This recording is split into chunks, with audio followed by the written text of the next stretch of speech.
Today I'll be doing an overview of our 1.8T harness that I just released here today. We have in two stages. You'll have stage 1, which will be your 40 pin connector, stage 2, which will include the 40 pin and the 81 pin. But let's start with the 40 pin to see where it goes. So the 40 pin connector will house all the necessary engine components like your coils, injectors, knock sensors, temperature sensors, basically everything you would want for the engine to properly run. It includes a N249 resistor, which is right there, and it'll stay in the water box. You'll have a map sensor connector right there. That's for the stock location map sensor. That will go straight across, out the frame rail, down the frame rail, and right where the factory location would be on the side mount, but on our front mount, it's an exact same location. Then we go across here, follow it right across this side, goes out the frame rail, down the frame rail, and you have your mil-spec quick connect. So all you gotta do is you untwist this right here, you can toss it on top, and then the engine is basically ready to come out. Super easy. We also have a partial for the injectors and the throttle body right here, which basically allows you to do the same thing but with the manifold. So once you unplug the injectors, you take the rail out.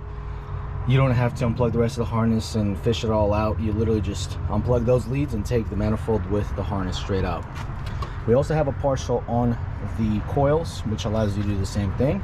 In the case you gotta do something on that side, undo the partial right there with the Deutsch connector, all the coils straight come out. Super easy. Then we have a partial for the VVT and a partial for the N75, as you can see right there. In our setup, it's not utilized because we're using a manual boost controller, which is exactly why we have it like that. So normally there will be an extension that allows you to run the N75 right in this area or around this area. And same thing for the VVT. In some cars like our dedicated race car, we aren't running a VVT solenoid. So we unplug it right here. And then basically you have a cleaner looking harness without actually having a bunch of loose wires laying everywhere. The reason we chose to run it across the starter is because people who will want to utilize their stock charge harness, their AC hookup, can still use the factory leads that go to the battery right here, and this harness will not affect the functionality of that specifically. But once you remove the charge harness and say if you want to redo it, you can make it a lot cleaner if you relocate your battery, but that's going to be up to you.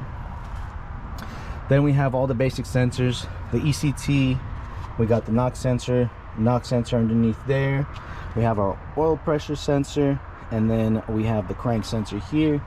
We got the cam sensor right there, obviously 4 injectors, the intake temp sensor, 4 coils, and then VVT, obviously self-explanatory, and that's pretty much it for this one. It's pretty straightforward. Like I said, plug and play.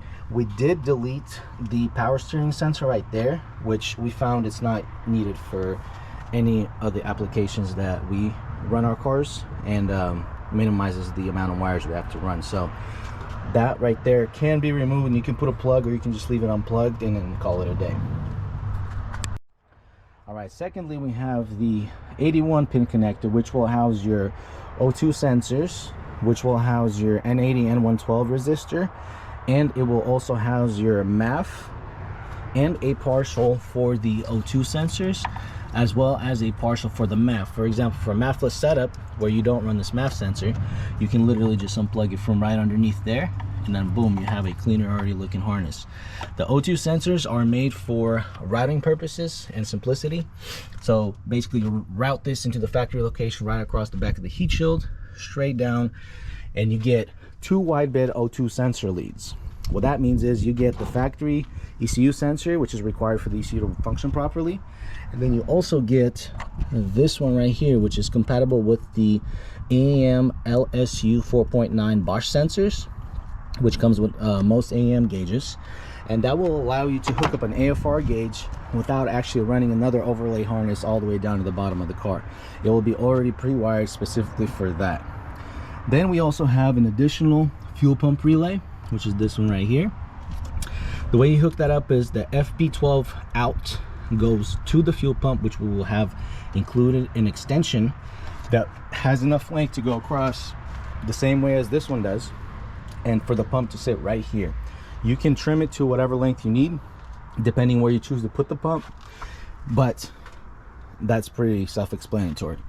The other one is our FP12N, which we also will include an extension with a fuse, and we will include an eyelet terminal that will go straight in here and then hook up to the bottom of the 75XX terminal, which is generally yellow on the Mark IVs, for an ignition source power, which means both of your fuel pumps, whenever you turn your key on, will prime at the same time, then stop. When you start the car, they will both run in conjunction with each other. Pretty simple and pretty self-explanatory. Again, we also have the MAF. You can quick release it right there. So for MAFless setups, you don't need that.